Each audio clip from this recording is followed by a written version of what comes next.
জয় গুরু। শ্রী শ্রী ঠাকুরের চরণে আমার শতকোটি প্রণাম।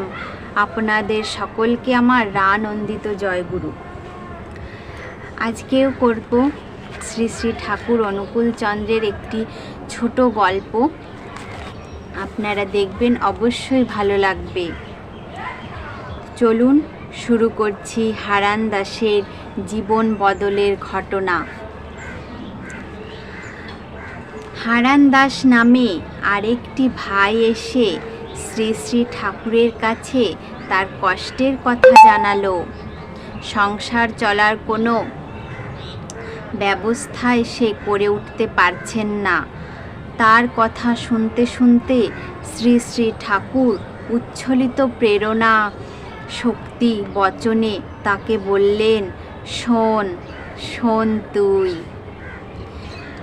ঠাকুর আমাদের পরম দয়াল, তিনি আমাদের তুই করেই কথা বলেন।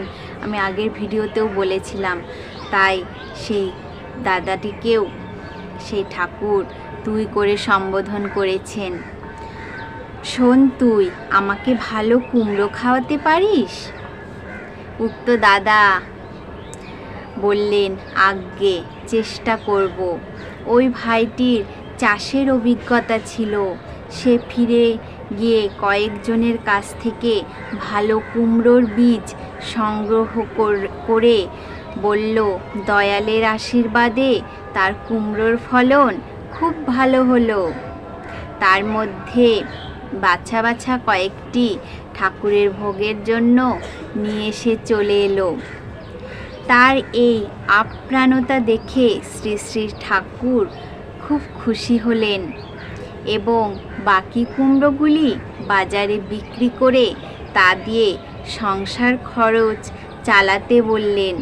এভাবে নানান রকম চাষের মধ্য দিয়ে তার সংসারের অবস্থা অকল্পনীয়ভাবে ভালো হয়ে গেল। অবশ্য প্রতিটি ফসলের প্রথমাংশে নিয়মিত ঠাকুর ভোগের জন্য নিবেদন করে যেত। এইভাবে ঠাকুরের কথায় বিশ্বাস স্থাপন করে তারা এগিয়ে চলল। তারা পায়ের তলায় পেল শক্ত মাটি।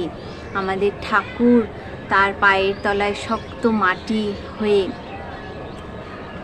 তার পায়ের তলায় কিন্তু মাটি ছিল না।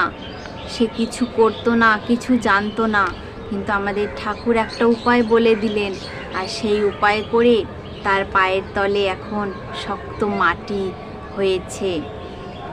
দেখতে পেল বাচ্চা বাড়ার পথ। সে বাঁচার পথ খুঁজে পেল। বেড়ে গেল তাদের যোগ্যতা।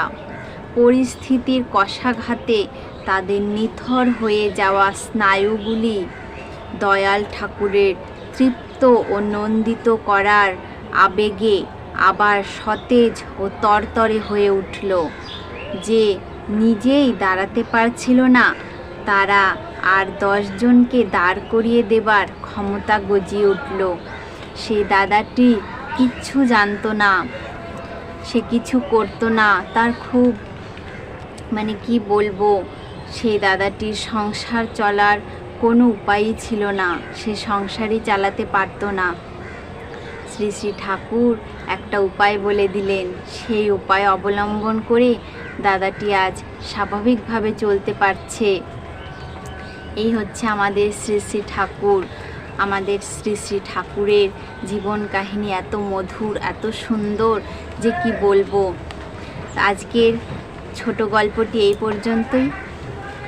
আবারও আসবো নতুন কোনো গল্প নিয়ে।